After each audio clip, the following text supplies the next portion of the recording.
Good morning students. आज हमारा topic है वाक्य।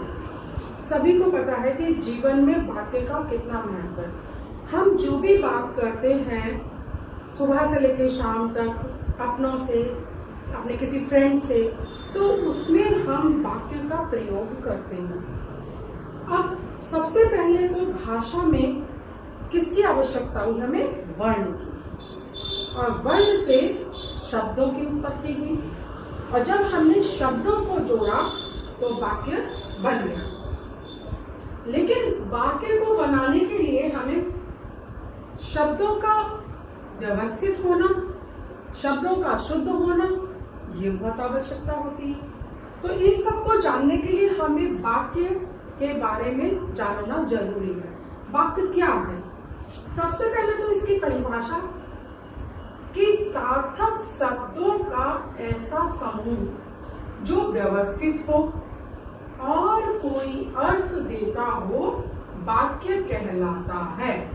यानी कि अब सेंटेंस तो बहुत सारे होते हैं जो हम लोग सुबह से शाम तक एक दूसरे से बात करते हैं, बोलते हैं। वो खा रहा है, वो जा रहा है, सीता गा रही है, मोहन पढ़ रहा है, माँ खाना बना रही है, तो ये सभी वाक्य हैं।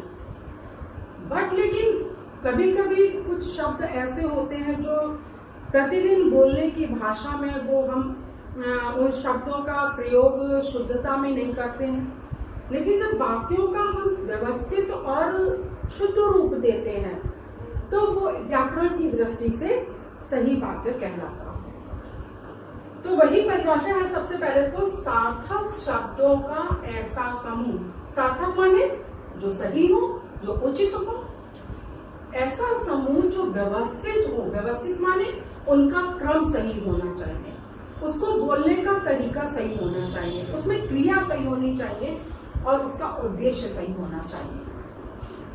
तो सार्थक शब्दों का ऐसा समूह जो व्यवस्थित हो और कोई अर्थ देता हो, वाक्य कहलाता है। अब वाक्य तो हमने समझ लिए कि हम एक दूसरे से फोन पर भी बात करते हैं, कुछ लिखते हैं तो भी हम वाक्य का प्रयोग करते हैं। अब वाक्य के अंग होते हैं। कितने अंग हैं वाक्य के? 2 अंग हैं। कौन कौन से?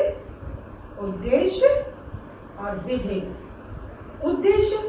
उद्देश्य क्या है और विधेय क्या है? अब हमें ये समझना होगा कि एक हमने उदाहरण बनाया, सविता गीत गा रही है, यानी कि सविता एक गाना गा रही है। अब इसमें उद्देश्य क्या और विधेय क्या, हमें ये पहचान करनी है। तो स्टूडेंट्स, इसमें उद्देश्य है सविता, क्योंकि सभी जो भी क्रिया हो रही है वो किसके द्वारा हो रही है? सविता के द्वारा। सविता गीत गा रही है, तो हमारा उद्देश्य हो गया सविता और विधेय हो गया गीत गाना। तो सविता के द्वारा गाया गया गीत क्या हो गया? विधेय हो गया। और गाने वाली कौन है? सविता। तो मुख्य उद्देश्य हो गया सविता गीत गा रही है। या एक सेंटेंस और बना लेते हैं, माँ खाना बना रही है। तो इसमें उद्देश्य क्या स्टूडेंट्स? माँ। और खाना बनाना क्या हो गया? विधेय। इसके अलावा एक सेंटेंस और बनाते हैं, क्या हो सकता है? मोहन पढ़ रहा है। तो कौन पढ़ रहा है? अब हम क्वेश्चन करेंगे तो हमें आंसर मिल जाएगा अपने आप से। कौन पढ़ रहा है? मोहन। तो इसका मतलब उद्देश्य कौन हो गया? मोहन। क्या पढ़ रहा है? पढ़ाई कर रहा है। तो जब हम किसी सेंटेंस में क्वेश्चन करेंगे, प्रश्न करेंगे, तो आंसर अपने आप सामने आ जाता है। तो जैसे कौन गीत गा रहा है? सविता गीत गा रही है। सविता क्या गा रही है? सविता गीत गा रही है। तो उद्देश्य हो गया हमारा सविता और विधेय हो गया गीत गाना। Understand everybody? Yes, okay. आगे बढ़ते हैं। आप देखिए, वाक्य के 2 हमने अंग जाने। अब उसके बाद क्या आता है कि वाक्य के भेद होते हैं। भेद माने काइंड्स, प्रकार। वाक्य बहुत तरीके के होते हैं जो हम अपनी भाषा में प्रयोग में लाते हैं। सबसे पहले वाक्य के कितने भेद हैं? 2 भेद हैं। नंबर 1 रचना के आधार पर और नंबर 2 अर्थ के आधार पर। रचना माने शब्दों के द्वारा बनाया गया वाक्य, कि मतलब वो शब्द की दृष्टि से किस तरीके से उस वाक्य को बनाया गया है। और दूसरा है अर्थ के आधार पर, यानी कि जब हम उस वाक्य को बोल रहे हैं तो उसका अर्थ कैसा निकलता है, तो उस अर्थ के आधार पर वाक्य को कैसे बनाया गया है। तो सबसे पहले हम जानेंगे रचना के आधार पर वाक्य कितने प्रकार के होते हैं। तो रचना के आधार पर वाक्य 3 प्रकार के होते हैं। कौन कौन से? सबसे पहला है सरल वाक्य, दूसरा होता है संयुक्त वाक्य और तीसरा होता है मिश्रित वाक्य। तो हम सबसे पहले जानेंगे सरल वाक्य क्या है। सरल का मतलब आप सभी जानते हैं, सिंपल वाक्य। सिंपल मीन्स सरल। इसकी परिभाषा क्या है कि जिस वाक्य में एक उद्देश्य हो और एक विधेय हो, मतलब एक ही व्यक्ति करने वाला हो और एक ही क्रिया हो रही हो, एक ही कार्य हो, एक उद्देश्य और एक विधेय, तो उसको क्या कहेंगे? सरल वाक्य कहते हैं। उदाहरण के तौर पर मोहन गा रहा है, तो इसमें मोहन क्या हो गया? हमारा उद्देश्य हो गया, और गा रहा है क्या हो गया? विधेय हो गया।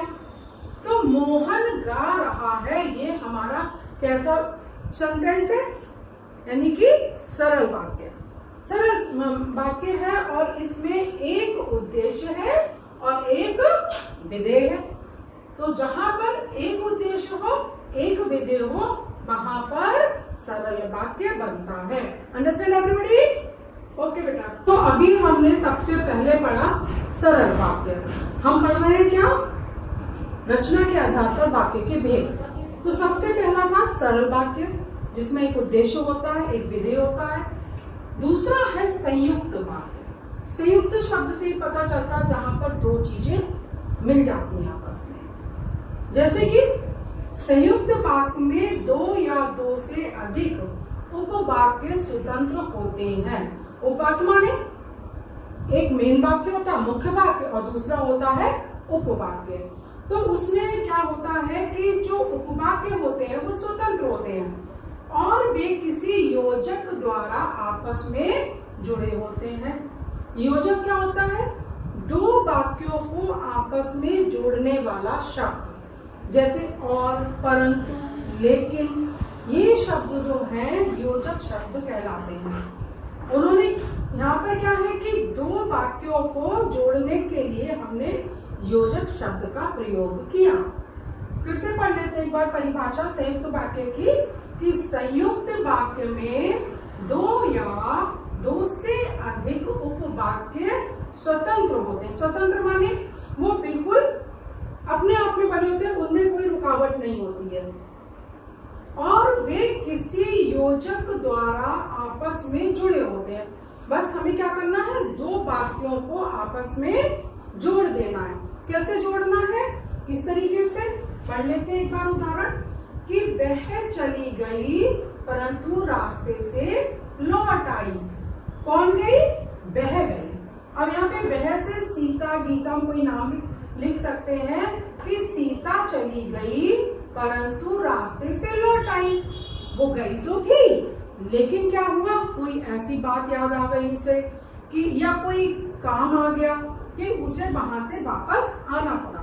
तो क्या करा हमने? इस सेंटेंस, इस वाक्य को इस वाले वाक्य से जोड़ने के लिए परंतु शब्द का प्रयोग किया। वह चली गई परंतु रास्ते से लौट आई। गई तो थी परंतु उसको लौटकर आना पड़ा।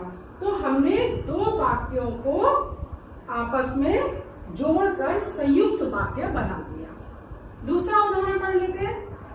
सुनीता स्कूल जाती है और मन लगाकर पढ़ती है। अब देखो, कौन स्कूल गया? सुनीता स्कूल गई। और किसने पढ़ाई की? सुनीता ने ही पढ़ाई की। तो जब हमने अलग अलग इन दोनों वाक्यों को अगर हम करें कि सुनीता स्कूल जाती है और दूसरा वाक्य बनाने मन लगाकर पढ़ती है। अब इसको अगर संयुक्त वाक्य बनाएंगे तो क्या करेंगे, हम बीच में योजक शब्द का प्रयोग करेंगे। योजक शब्द क्या है यहाँ पर, अब वो भी व्याकरण की दृष्टि से सही होना चाहिए। सुनीता स्कूल जाती है और मन लगाकर पढ़ती है, या फिर माँ खाना बनाती है और मुझे खिलाती है ना, कि खाना कौन बना रहा है, माँ बना रही है, और किसे खिला रही है, आपको खिला रही है। तो और शब्द से उसको जोड़ दिया। तो जब हम दो वाक्यों को योजक शब्द से जोड़ते हैं तो उसको संयुक्त वाक्य कहते हैं। Understand everybody. नेक्स्ट आता है मिश्र वाक्य। मिश्र वाक्य शब्द से ही पता चलता है जहां पर एक या एक से ज्यादा वाक्य आपस में जुड़े हुए होते हैं। अब इसकी परिभाषा समझ लेते हैं, क्या होगी। वह वाक्य जिसमें एक प्रधान उपवाक्य हो और एक या अधिक आश्रित उपवाक्य हो, मिश्र वाक्य कहलाता है। मतलब एक तो मुख्य वाक्य हो गया और एक और वाक्य उसके आगे है, वो क्या है, पहले वाक्य पर आश्रित है, यानी कि उस पर निर्भर कर रहा है। उसी के ऊपर निर्भर करना माने डिपेंडेंट है, तो उसको क्या कहेंगे हम, आश्रित वाक्य। आश्रित माने किसी पर निर्भर होना। अब इसका उदाहरण क्या है, मोहन ने पूछा कि तुम कहाँ गए थे। मोहन ने पूछा कि, अब जो की शब्द आया है ये क्या है, इस वाक्य को इस वाक्य से जोड़ने का कार्य कर रहा है कि मोहन ने पूछा कि तुम कहाँ गए थे। मतलब यहाँ पर मोहन जो है किसी और व्यक्ति से पूछ रहा है कि तुम कहाँ गए थे, है ना। तो यहाँ पर एक वाक्य जो है इस ये वाला वाक्य जो है वो पहले वाक्य पर आश्रित है कि मोहन ने पूछा कि तुम कहाँ गए थे। दूसरा सेंटेंस है कि प्रधानाचार्य ने कहा कि कल छुट्टी है। अब कल छुट्टी है किसने कहा, प्रधानाचार्य ने कहा। तो छुट्टी का कहना किस पे आश्रित हुआ, प्रधानाचार्य के ऊपर। अगर प्रधानाचार्य ने कहा है कल छुट्टी है तो छुट्टी रहेगी, यानी कि यहाँ पर मेन वाक्य कौन सा हुआ, प्रधानाचार्य ने कहा कि कल छुट्टी है। तो हमने दो वाक्यों को मिला दिया, कि शब्द लगाकर इस वाक्य को पहले वाले वाक्य से निर्धारित कर दिया कि कल छुट्टी है, ये किसने कहा, प्रधानाचार्य। यानी कि छुट्टी का कहना प्रधानाचार्य पर निर्धारित है, आश्रित है। तो इसका मतलब यहाँ पर मिश्र वाक्य बनता है। मिश्र वाक्य बनाने के लिए हमें एक प्रधान वाक्य उपवाक्य हो और एक या अधिक आश्रित उपवाक्य हो तो मिश्र वाक्य कहलाता है। Understand everybody. अब हम आगे पढ़ेंगे अर्थ के आधार पर वाक्य। दो प्रकार के वाक्य होते हैं, पहला तो रचना के आधार पर और दूसरा अर्थ के आधार पर। तो सबसे पहले हमने रचना के आधार पर तीनों प्रकार जाने, सरल वाक्य, संयुक्त वाक्य और मिश्रित वाक्य। अब उसके बाद नंबर 2 है अर्थ के आधार पर वाक्य। अर्थ के आधार पर मतलब जहाँ पर वाक्य जब हम बोलते हैं तो उसका अर्थ बदल जाता है, मीनिंग बदल जाता है, तब वो अर्थ के आधार पर वाक्य कहलाता है। जैसे कि ये 8 प्रकार के होते हैं अर्थ के आधार पर। सबसे पहला है विधानवाचक वाक्य। विधान वाक्य का मतलब है जहां पर किसी कार्य का होना पाया जाए, मतलब कोई कार्य हो रहा है, इसका मतलब वहां पर विधानवाचक वाक्य है। जैसे मैंने कहा आसमान में सूरज दिख रहा है या आकाश में तारे टिमटिमा रहे हैं, तो आकाश में तारों का होना पता चल रहा है, दिख रहा है कि आकाश में तारे टिमटिमा रहे हैं। या रात में चांद की रोशनी दिखाई देती है, तो ये चांद की रोशनी का होना निश्चित होता है, पाई जाती है। तो जहां पर किसी कार्य का होना पाया जाए वहां पर विधानवाचक वाक्य कहलाता है। नंबर 2 पे आता है निषेधात्मक वाक्य। निषेधात्मक शब्द से ही पता चलता है कि जहां पर किसी कार्य का ना होना पाए। निषेध मतलब नेगेटिव, ना होना। जैसे कि आप खाना ना खाएं, अब यहाँ पर जो ना शब्द लगा है, तो ना शब्द से ही पता चलता है निषेधात्मक वाक्य है। जहां पर नहीं और ना का प्रयोग करते हैं वहां पर निषेधात्मक वाक्य होता है। ये निषेधात्मक वाक्य की पहचान होती है कि जैसे आज मैंने खाना नहीं खाया है, या आज मैं स्कूल नहीं जाऊंगी, या फिर आज मेरा काम करने में मन नहीं लग रहा है। तो इन सब वाक्यों में मैंने ना और नहीं शब्द का प्रयोग किया, यानी कि निषेधात्मक वाक्य कहलाए। उसके बाद आता है आज्ञावाचक वाक्य।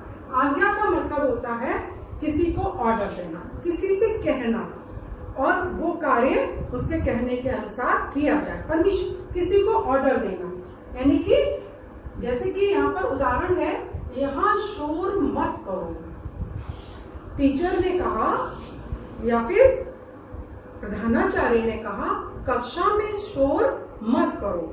ये क्या है? ऑर्डर है, आज्ञा है, और वो आज्ञा माननी चाहिए। तो आज्ञावाचक वाक्य का मतलब होता है किसी को ऑर्डर करना, किसी को आज्ञा देना। या माँ ने कहा आज तुम ये सारा काम करोगे, या माँ ने कहा मेरे लिए एक गिलास पानी लेकर आओ, पापा ने कहा वो मेरा पेन उठा दो।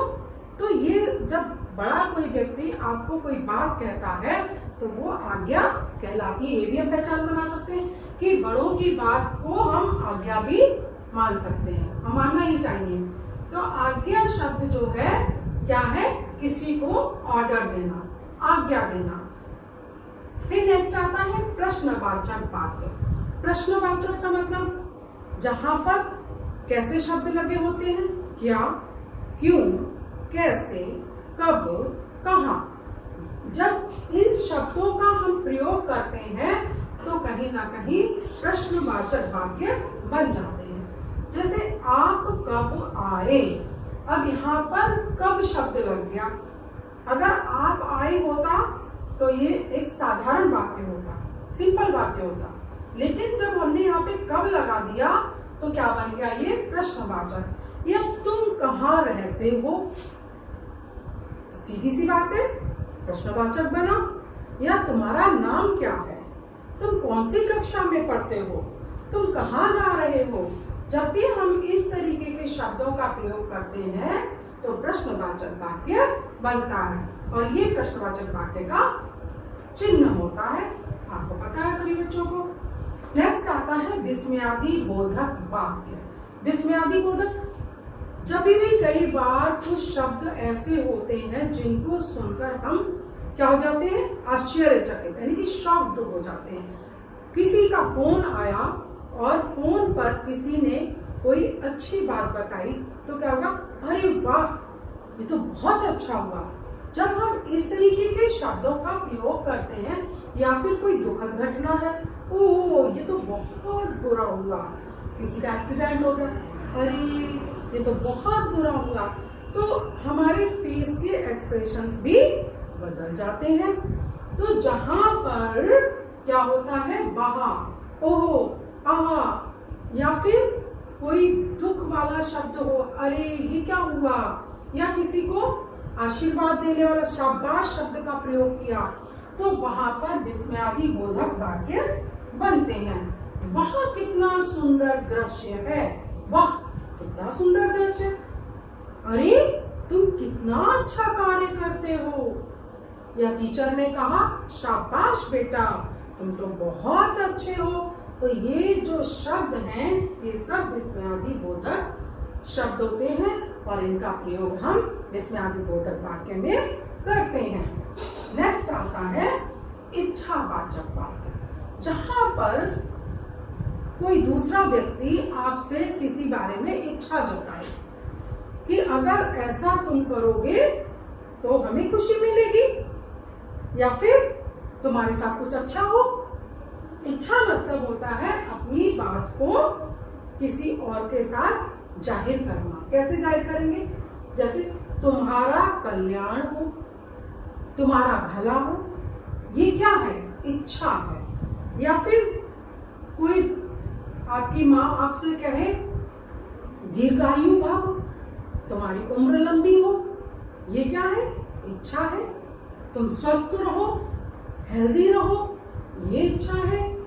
तो इच्छावाचक वाक्य में क्या होता है कि अपनी इच्छा को जाहिर करना कि मेरी इच्छा है कि परीक्षा में तुम्हारे अंक अच्छे आए, ज्यादा आए, ठीक है ना। अगला आता है संदेहवाचक वाक्य। संदेह क्या होगा? शक, जहां पर काम होने और ना होने दोनों तरीके की संभावना होती है। या तो काम हो सकता है या नहीं हो सकता है, दोनों ही बातें बन सकती है। संदेह रहता है, शक रहता है। जैसे उदाहरण है, शायद आज वर्षा हो। आप देखो यहाँ पर शायद शब्द जो है वो ये बता रहा है कि वर्षा हो भी सकती है और नहीं भी हो सकती है। अगर शायद शब्द हटा दें तो बनेगा आज वर्षा हो, तो कंफर्म हो गया। लेकिन संदेह जताना है तो उसके लिए हमें शायद शब्द का हमने क्या करा? प्रयोग करा। शायद आज वर्षा हो यानी कि वर्षा हो भी सकती है और नहीं भी हो सकती है, दोनों ही बातें हैं। उसके अलावा नेक्स्ट आता है संदेहवाचक वाक्य। संदेह माने शक, हाँ यही हमने पढ़ा भी। तो उसके बाद लास्ट वाला आता है संकेतवाचक वाक्य। संकेत माने इशारा करना, किसी को किसी बात के द्वारा समझाना। कि जैसे उदाहरण के तौर पे अगर तुम परिश्रम करते तो उत्तीर्ण हो जाते। भाई अगर बच्चा पढ़ाई करेगा तो अच्छे नंबरों से पास होगा। तो ये क्या है? संकेत करा। शिक्षक ने क्लास में बच्चों से कहा कि बच्चों अगर तुम मन लगाकर पढ़ोगे तो तुम्हारे नंबर अच्छे आएंगे। तो ये बच्चों के लिए एक संकेत है, इशारा है। और अगर तुम नहीं पढ़ोगे तो फेल हो जाओगे, तो उसी क्लास में रहोगे। तो संकेत माने इशारा करना किसी बात के लिए कि अगर तुम ऐसा करोगे तो ऐसा होगा। अगर आज तुमने पढ़ाई की तो मम्मी तुम्हें भेंट देंगी, उपहार देंगी, या शिक्षक तुम्हारे खुश हो जाएंगे।